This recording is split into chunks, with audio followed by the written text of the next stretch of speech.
분들 우리 서로 축복하겠습니다. 이제는 영적 대각성 운동입니다. 당신과 나는 우리가 되어야 합니다. 할렐루야. 오늘은 이제 우리 이번 가을 17차 특세 어느새 6번째 시간이 되었습니다. 오늘은 절망하지 않는 자가 복이 있도다라는 제목으로 하나님의 말씀을 전하도록 하겠습니다. 우리가 성경을 이렇게 쭉 읽다 보면 쉽게 이해가 되는 말씀이 있는가 하면 어떤 경우에는 해석하기가 또 이해하기가 좀 까다로운 어려운 말씀들도 있습니다. 그런 말씀 중에 하나가 아마도 오늘 주신 말씀이 아닐까 생각합니다. 먼저 그 내용을 살펴볼까요?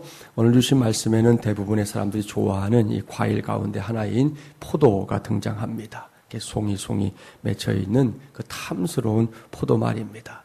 그렇게 먹음직스러운 포도가 여기저기 맺혀있는 포도원 가보신 경험들도 있을 테고요. 저도 청년 때 저희 모교회에서 꼭 1년에 한 번 찬양대에서 포도원에 갔던 기억이 있어요. 그래서 딱 풀어놓고 이렇게 따먹을 만큼 먹고 모여서 함께 교제하고 그런 시간이 있었거든요. 그런 포도원 한번 이렇게 떠올려 보십시오. 말씀을 보니까 그 포도원에 일꾼이 필요한 모양입니다. 그래서 포도원 주인이 아침 일찍부터 필요한 일꾼들을 이제 뽑아서 포도원 안으로 들여보내 이제 일을 시키고 있는데요. 제일 이른 아침부터 이제 포도원에서 일하게 될 일꾼들이 먼저 오늘 말씀에 등장하고요. 그 다음에 제3시에 일꾼들이 포도원으로 들어갔다. 성경은 그렇게 기록합니다. 이 시간을 이제 우리 시간으로 환산하면 항상 이제 유대인의 시간에 6을 더하면 되니까요. 오늘로 말하면 이제 아침 9시가 되는 겁니다.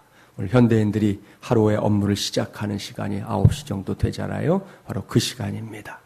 포도원으로 일꾼들을 들여보내는 주인의 모습은 이제 거기서도 끝나지 않죠. 포도원 주인은 그 다음에는 12시 정오에, 그 다음에는 오후 3시에, 그 다음에 마지막으로는 오후 5시에 일꾼들을 각각 포도원 안으로 들여보냈습니다. 여기까지는 아무런 문제가 없습니다. 이해하는데 복잡할 게 하나도 없어요. 그런데 그로부터 이제 얼마의 시간이 흐른 후에, 그러니까 1시간이 흐른 뒤에 이제 문제가 발생했습니다. 본문 8절부터 13절까지의 말씀을 우리 함께 봉독해 봅니다. 8절부터 13절입니다. 저물매 포도원 주인이 청지기에게 이르되 품꾼들을 불러 나중 온 자로부터 시작하여 먼저 온 자까지 삭을 주라 하니 제11시에 온 자들이 와서 한 데나리온씩을 받거늘 먼저 온 자들이 와서 더 받을 줄 알았더니 그들도 한 데나리온씩 받은지라. 받은 후 집주인을 원망하여 이르되 나중 온 이 사람들은 1시간밖에 일하지 아니하였거늘 그들을 종일 수고하며 더위를 견딘 우리와 같게 하였나이다. 주인이 그 중에 한 사람에게 대답하여 이르되 친구여 내가 내게 잘못한 것이 없노라. 내가 나와 한 데나리온의 약속을 하지 아니하였느냐. 사랑하는 새벽용사 여러분, 지금 이 말씀을 함께 봉독했는데요. 봉독하는 내내, 아까 봉독했을 때도 그럴 수 있고요. 뭔가 좀 이상하다 하는 생각이 떠나질 않습니다. 왜냐하면 여기에 기록된 내용이 저와 여러분이 이렇게 살면서 흔하게 볼 수 있는 그런 내용이 아니기 때문입니다. 여기서 우리의 관심을 끄는 것은 왜 아침 일찍부터 일한 사람이 아니라 제일 늦게 온 사람을 우대하고 있느냐 하는 것입니다. 임금을 주는 순서를 보십시오. 먼저 들어와서 일한 사람에게 줘야 될 거 아니에요? 그런데 제일 늦게 온 사람에게 먼저 주고 있습니다. 이상해요. 또한 먼저 온 사람이나 늦게 온 사람이나 똑같이 한 데나리온을 주고 있습니다. 이건 더 이상합니다. 왜? 그 시간의 차이가 무려 8시간이 넘는데 말입니다. 요즘 노동법에 의하면 고발당할 일이죠. 아니 1시간 일한 사람하고 9시간 일한 사람하고 같이 어떻게 대우하냐 이거예요.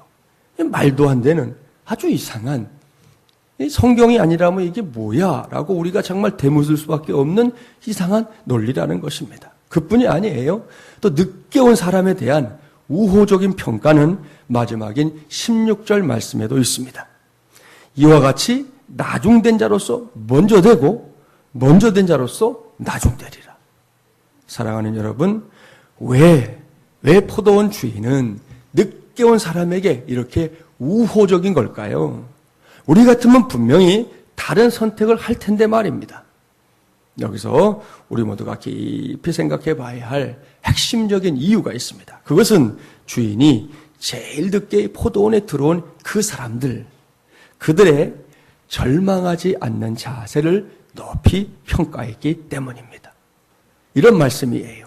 오후 5시는 유대 땅에서는 물론이고 우리나라에서도 하루 일과가 끝나가는 시각입니다.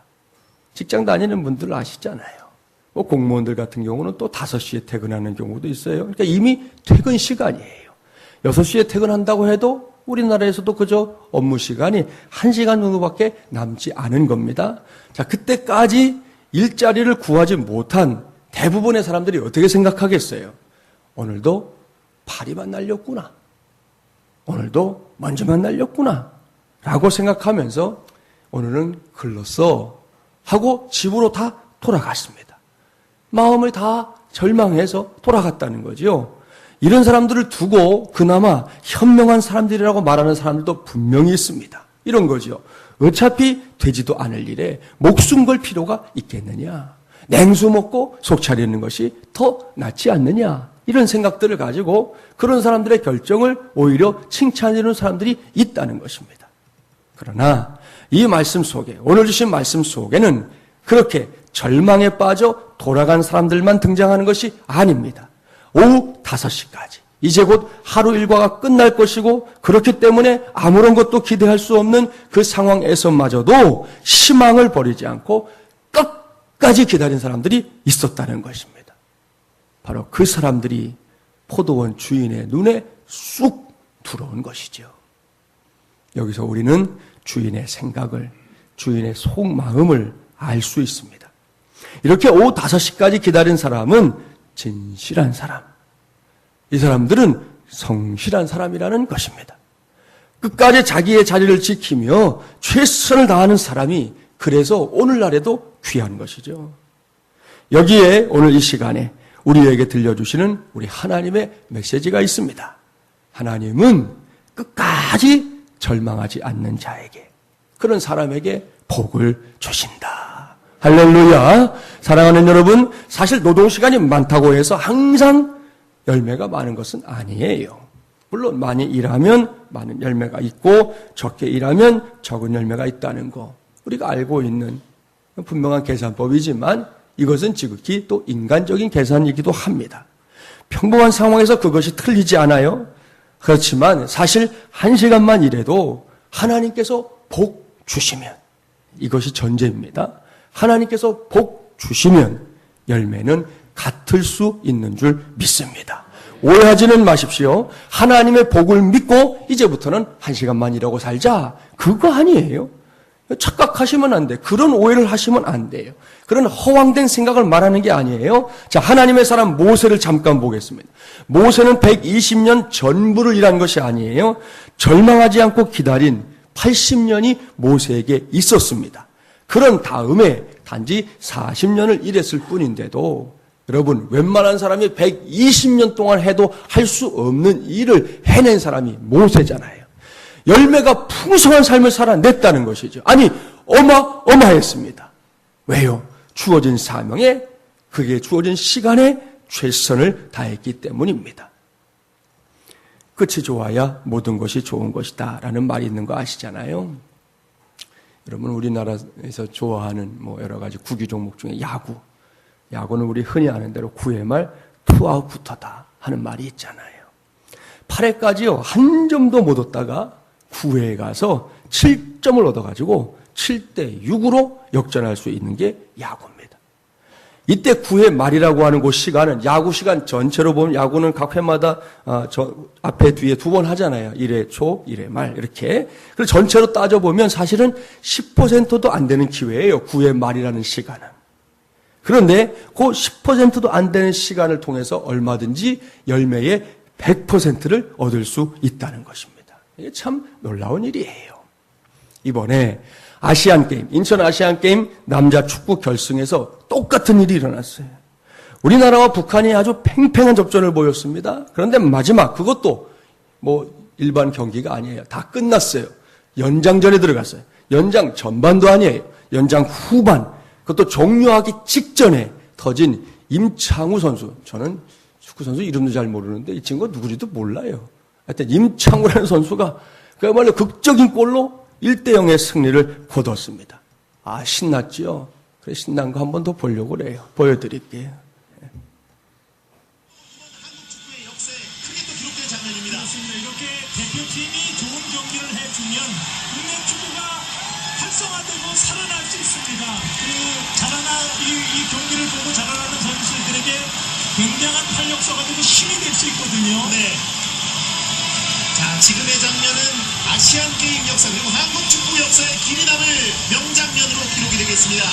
자, 이용재 선수의 슈팅이 골라인을 넘었는지 어쨌든 임창우 선수는 완벽하게 골망을 흔들었는데요. 자, 임창우 선수의 골. 예, 기억나시죠?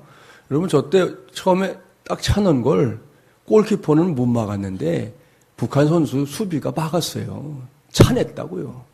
그러면 아이고 끝났구나 하고 그냥 넋 놓고 있으면 진짜 끝나는 일이었어요. 그럼 승부차기 가는 건데 이 임창우라는 이 친구가 튀어나오는 공을 또 다시 한번 걷어찼잖아요. 뭐 그래가지고 뭐 핸들링이냐 아니냐 뭐 말이 있었지만 뭐 축구에 그런 게 있대요. 마지막에 결과가 더 큰 결과면 앞에 거는 무시된다는 거예요. 그렇기 때문에 마지막에 차지 않았으면 사실은 이게 골이고 뭐고 없는 건데 이 친구가 차 넣은 것이 골이기 때문에 그 앞에 있는 잠깐의 뭐 시비는 그건 아무것도 아니다. 이게 뭐 통상적인 방법이라는 거예요. 아무튼 지금 봐도 막 통쾌한 속 시원한 가뭄에 물을 만난 듯한 그런 장면 아닙니까? 여러분 결론은 이것입니다. 이렇게 어떤 상황에서도 절망하지 않는 자에게는 끝까지 굴하지 않는 자에게는 결국 역전이라는 복이 임한다. 할렐루야. 기억하십시오. 시간은 길이도 중요하지만 사실은 무게로 재야 할 때가 많습니다. 오스왈드 샌더스의 글 가운데 Your Best Year라고 하는 글을 보면 위대한 업적을 이룬 400명을 분석하고 있는데 그중에 35%가 60대, 23%가 70대, 그리고 6%가 80대 이상에서 이룬 업적이라는 거예요. 결국 위대한 일을 이룬 사람의 64%가 나이를 분포도를 보니까 60대 이상이었다는 것이죠. 따라서 절대로 늦었다고 생각하지 말아야 합니다. 특별히 우리 성도들 가운데 어르신들, 뭐 우리 많지는 않지만 계시는데 우리 어르신들이 종종 그런단 말이에요. 아유, 목사님, 제가 이제 나이도 많이 먹어서 제가 뭐 할 수 있겠어요? 그러는 분들이 있는데 아니라는 거예요. 그렇게 생각하시면 틀린 거예요. 여러분, 이 자리에 있는 우리 어르신들도 꼭 기억하시고 또 우리 젊은 사람들도 꼭 기억하시고 오늘 우리 어린 친구들도 나왔는데 꼭 기억하십시오. 누구든지 남녀노소를 막론하고 누구든지 절망하지 않으면 기회가 옵니다. 꼭 옵니다. 이것이 오늘 주신 말씀을 통해 들려주시는 우리 주님의 음성입니다. 믿습니까?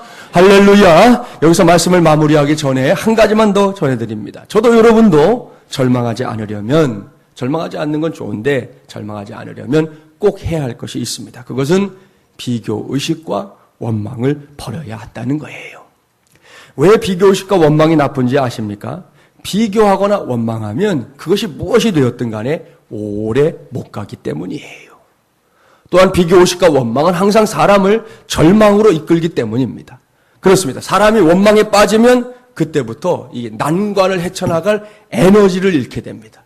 아무리 내가 옳아도 내가 생각하는 것이 맞아도 내가 원망에 빠지고 나면 힘을 잃게 된다는 거예요. 에너지를 잃고 나면 무엇으로 그 상황들을 헤쳐나갈 수가 있겠습니까? 길이 없다는 거예요. 그리고 비교의식은 자기 공로를 내세우고 마침내는 스스로를 불평하는 존재로 만듭니다. 나도 할 만큼 했는데 이게 뭐냐라는 생각이 떠나지 않기 때문입니다. 오늘 본문을 그런 관점에서 다시 보세요. 오늘 말씀을 보면 당신은 요즘처럼 불경기였던 것 같아요. 왜냐하면 길거리에 나와서 노는 사람들이 많잖아요. 실업자들이 많이 있기 때문입니다. 그렇기 때문에 아침 일찍부터 포도원에 들어간 사람 한번 생각해 보세요. 제일 먼저 들어간 사람들 어땠을까요? 처음에 그들은 분명히 감사하고, 이야, 이 많은 실업자들 가운데 주인이 나를 택했어, 우리를 택했어, 감사하고 또 그 은혜에 얼마나 기뻐했겠습니까? 확실합니다.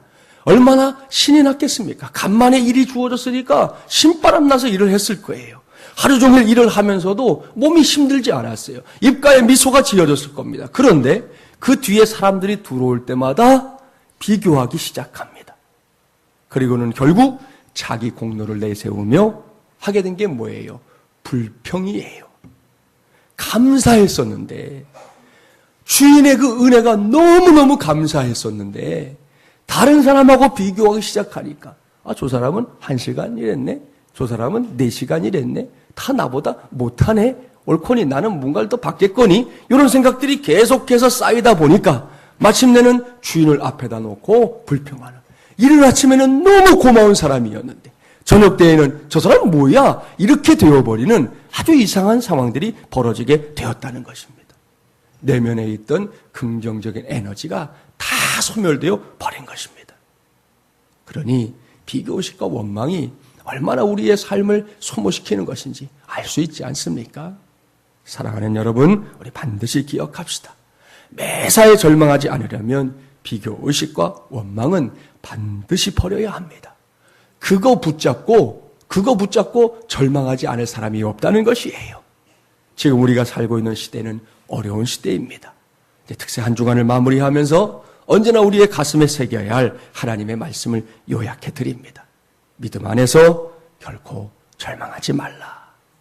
하나님은 반드시 절망하지 않는 자에게 복을 주신다. 할렐루야. 우리 모두가 이 어려운 시대 속에서 반드시 이러한 복의 주인공이 되기를, 그래서 영적 대각성 운동의 선봉장들이 되기를 주님의 이름으로 간절히 축원합니다.